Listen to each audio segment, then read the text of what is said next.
今日は都知事選第4弾をお送りいたします。政策どうすんのかと、選挙の争点はどうすんのかと、こういうお話をします。56人も立候補してですね、ポスター掲示板に犬や猫の写真が載るってちょっとひどいなと思いますけれども、一番大事なのは政策です。で、都民の皆さんにですね、何やってほしいかと聞くと、やっぱ物価対策、景気対策、少子化対策、こういうことですね。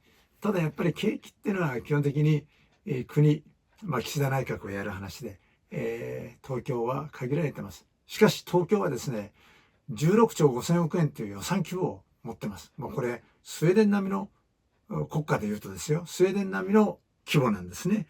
だから、本当にお金持ちで、1円も政府からお金をもらっていない。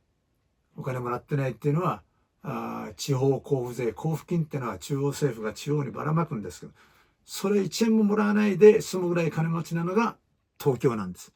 だから、わ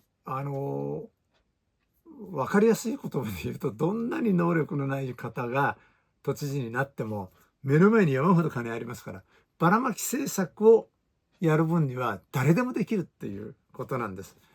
だから、コロナが流行した時に、小池都知事がパーッといっぱいお金ばらまきました。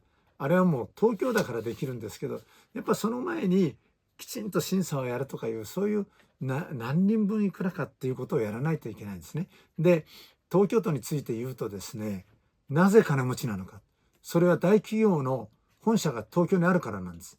法人事業税、法人住民税という法人2税をいっぱい払ってくれるんで、もう山ほどお金が入ってくる。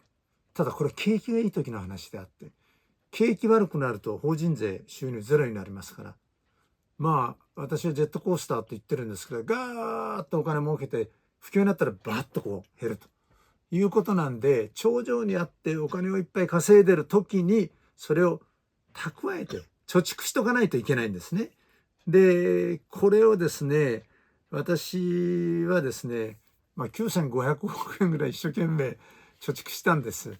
で、こういう調整金というファンドを作った。そのおかげで小池さんが知事になって、それを使ってコロナ対策全部やった。で、空っぽになったと。こういう感じなんです。さあ、そこで、小池さん、蓮舫さん、石丸さん、玉上さん、その他の方々の政策を私も全部吟味してんですけど、これが足りないなってことを今日申し上げてみたいと思います。4つあります。防災、都市計画、国際金融、少子高齢化と。防災は私はもう本当に力入れてきて、皆さん、こういう東京防災っていう本を無料で私作って全家庭に配りました。で、これはこういうものがないといけない。これはもう本当に枕元に置いて、大変だと思ってパッと見ると。で、大変好評でした。ところがですね、防災は今、能登半島の地震とかで地震対策ばっかりみんな言ってるんですね。しかし、江戸川荒川が決壊したらどうするか。洪水対策を持っていってほしいと思います。これちょっとご覧ください。これは、江戸川や荒川が決壊したらどうなるかということでですね、江東5区、ここですね、隅田、江東、足立、葛飾、江戸、この赤く染まったところが浸水しちゃうわけですから、洪水が起こるとですね、250万人ですよ。250万人が避難しないといけない。どこに逃げますか？やっぱり千葉の側に逃げるんですね。ところが問題はですね、東京と千葉の境に橋の数が少ないんです。そうすると10キロぐらい歩かないと次の橋まで行かないですから、とても歩けない。電車とか道路の橋はありますよ。で、こっち側の神奈川の方は、多摩川の方はたくさんあるんです。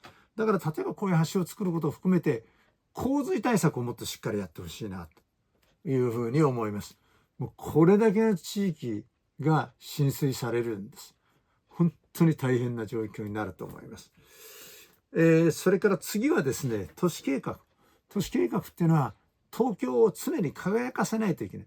東京が100年後に200年後にもう素晴らしい都市であるためには何をやるか。今皆さん、渋谷行ったら渋谷再開発やってますでしょ。あれ私の時からずっとこうやってきた。もう素晴らしい街に変わります。ああいうその再開発を30年に1回主要な拠点でやる必要があるんです。今東京駅の周辺もやってますね。それから今度品川田町高輪ゲートウェイっていうあそこの新しい駅できるあの辺りも開発しないといけない。つまり今渋谷やってます。これ30年後の渋谷はもう古くなるんです。だから30年後もう一遍再開発する。30年ごとに開発を再開発。まあお家で言うとリノベーションをやることによって常にうちが綺麗だというこういう計画をやる。じゃあ次はどこかというと新宿やらないといけない。新宿の次はどこか池袋やらないといけない。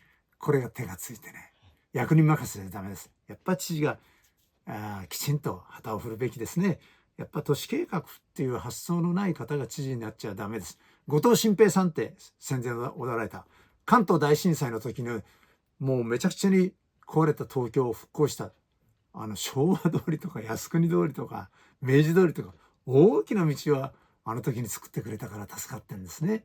で後藤新平は大風呂敷って言われてお前そんな大風呂敷開けて何言うかって言われたんですけども後藤新平がこの人になるようにしたいと言ったこの人というのがフランスの19世紀のパリの大改造をやったオスマンさんという人なんですね。このオスマンさんが今シャンゼリゼを作った。皆さんもうすぐパリオリンピックが開かれます。すごいでしょ。凱旋門からコンコルド広場バーッとシャンゼリゼ馬車しかない時に片側7車線の道作るってこの発想がすごい。でそれを真似たのが後藤新平なんです。そういうことを今は東京やらないとダメなんですが誰も言ってないということ。それから国際金融3番目。これはですね今観光客いっぱい来てる。浅草に行っても、銀座に行っても渋谷に行ってももう外国人のが多いっていうぐらいに来てる。インバウンドって言います。この観光客収入もう何兆円も入っててそれは儲かってます。しかしこれはあくまで観光客なので例えば大手町とか兜町とか霞ヶ関とか丸の内とかこういうとこを国際ビジネスマンが闊歩して歩いてるかってあんまり見かけませんね。国際金融における東京の地位が落ちてるんです。皆さん昔ですねロンドンとニューヨークと東京この三角形で世界のお金を回した。東京どこに行ったんだ。160円って円安になってるのは円の力が落ちてることもありますけども東京の国際的な金融都市としての地位が落ちてるからこういうことになっているんです。だからこのレベルアップをしないといけない。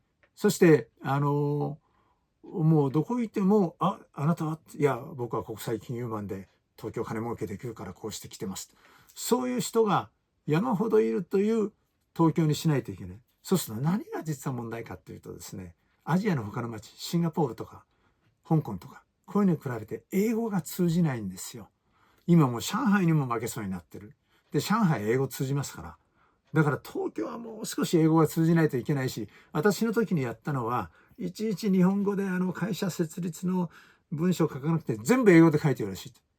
それで全部認めますと。そういうことをやったんです。だから行政も東京都庁も英語で全部海外の会社が作れるようにそういうインセンティブを与えてやるって私はワンストップサービスセンターって作ってもう日本人でも日本の会社作るとき区役所に行ってどうするどこに行ってどうする何箇所も回ってその度に書類出してもこんなバカなことやってる。そうじゃなくて外国の優れた企業が東京に会社作りたいって言ったのある一箇所にポッと書類持っていきゃ全部一発で済むようにした。こういうことをやらないとですねますます円安進む。私はやっぱり国際金融都市としての東京っていうのは非常に重要だというふうに思っております。さあそれから次少子高齢化の問題合計特殊出生率つまり1人の女性が視障害に何人子供を産むかっていう数字が 0.991 を割ったんですね。このままいくと東京の話ですよ。日本全体 1.2 ぐらいです。東京はもうどんどん人口が減っていくということなんでこの少子化対策どうすればいいか。小池さんもいろいろやってるしレオンさんもいろんなことを言ってる。しかしなぜ子供を産まないのかっていうのをよく見極める。やっぱり教育費が高い。これをどうするか。生活費が高い。これどうするか。価値観の変化。それから晩婚化ってこともある。こういうものに対して行政が何をやるかっていう、ただのばらまきだけじゃなくて、もうちょっと知恵を使わんといかんと思います。それから高齢化です。これはですね、皆さん、車椅子に乗って東京を歩いてみてください。例えば新宿駅に簡単に乗り換えできますか？やっぱりね、高齢者に対してのこの優しい街になってない。私はパラリンピックの時もっとやるべきだったなというふうに思ってますけれども、やはり少子化も大事。高齢者が安心して生活できる街。こういうものを目指すべきだと思います。こういう政策をきちんと誰がやってんのか。それを見極めて、この東京を輝ける都市にする候補者を選んでいただきたいと思います。